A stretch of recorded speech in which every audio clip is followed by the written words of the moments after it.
Satu kali seorang Indonesia, ini kisah nyata, datang ke Palestina, ke sebuah TK. Sudah menunggu 200 anak TK di sekolah itu, untuk menunggu orang Indonesia menyampaikan cerita. Begitu sampai di TK itu, semua duduk dengan rapi, ambil saf paling depan. Tiba-tiba bertanyalah kemudian pencerita ini dengan pertanyaan yang luar biasa. Perhatikan pertanyaan ini. Siapa yang ingin jadi presiden? Tidak ada yang angkat. Coba lihat. Gak ada yang begini, gak ada yang begini, gak ada yang begini. Diam semua begini. Siapa yang pengen jadi dokter? Yang perempuan malu-malu mulai ngangkat. Sebagian. Siapa yang pengen jadi pemain bola? Yang laki-laki sebagian malu-malu ada yang ngangkat. Tapi begitu yang ketiga, nih lihat nih. Siapa yang ingin jadi mujahid fi sabilillah? Siapa yang ingin jadi mujahid fi sabilillah? Tiba-tiba ruangan itu hening. Diperhatikan 200 anak itu tidak ada satupun yang mengangkat tangan. Diam. Tapi semuanya bukan mengangkat tapi mengepalkan tangannya sambil berteriak. Nahnu mujahid fi sabilillah. Nahnu mujahid fi sabilillah. Kamilah mujahid fi sabilillah. Kalau ada mujahid di bumi itu kami orangnya. Kalau ada yang berjuang di jalan Allah itu kami orangnya. Mujahid.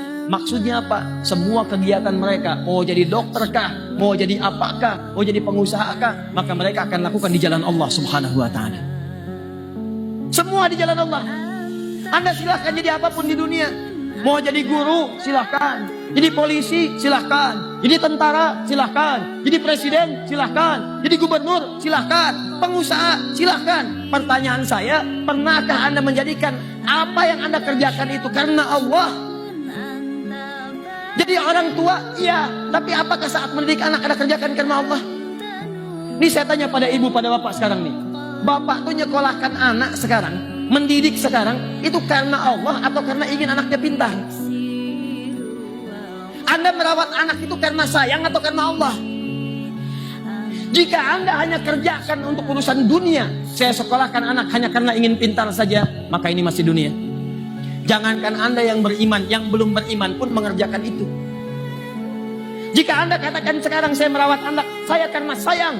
Jangankan Anda yang belum beriman pun, yang non muslim pun merawat anaknya karena sayang. Maka orang ahli akhirat itu, begitu tahu dia ingin akhiratnya mulia, berkumpul lagi dengan keluarganya, maka bagaimana caranya? Kata Allah, jadikan semua aktivitas dunia itu sebagai bekal kemudian menuju akhirat. Bagaimana caranya? Niatkan untuk kepentingan akhirat. Begitu Anda niatkan, maka semua dilakukan di jalan Allah. Semua yang dikerjakan di jalan Allah disebut dengan fi sabilillah.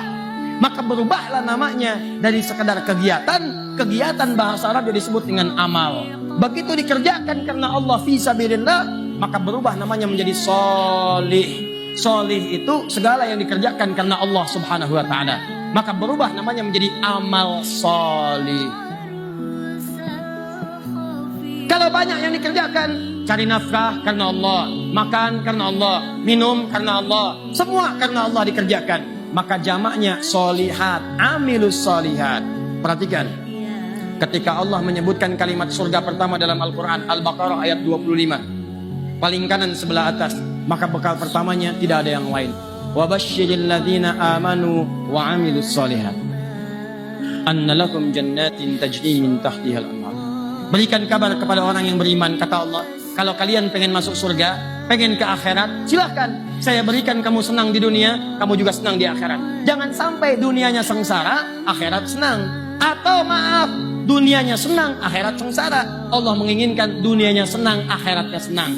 Dua-duanya, dunia senang, akhirat senang. Bukan salah satu, dunia senang, akhirat tidak. Atau akhirat nestapa, dunia senang, tidak. Yang Allah katakan mesti ada golongan yang kedua. Dunianya senang, akhiratnya senang. Kesenangan yang diberikan karena Allah disebut dengan hasanah. Maka dunianya hasanah, akhiratnya hasanah. Maka muncullah kemudian klasifikasi nomor 2, ayat 201. Quran surah kedua, ayat 201. Paling kanan sebelah bawah.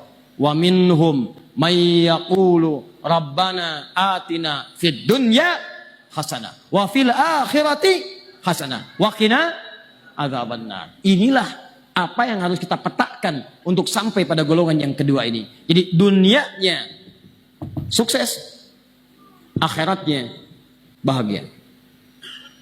Dunia hasanah, akhirat hasanah. Untuk mencapai itu, maka petanya adalah, kita masuk pada inti bahasannya. Petanya, jadikan semua pekerjaan kita dari bangun tidur sampai tidur lagi sebagai amal soleh. Itu intinya.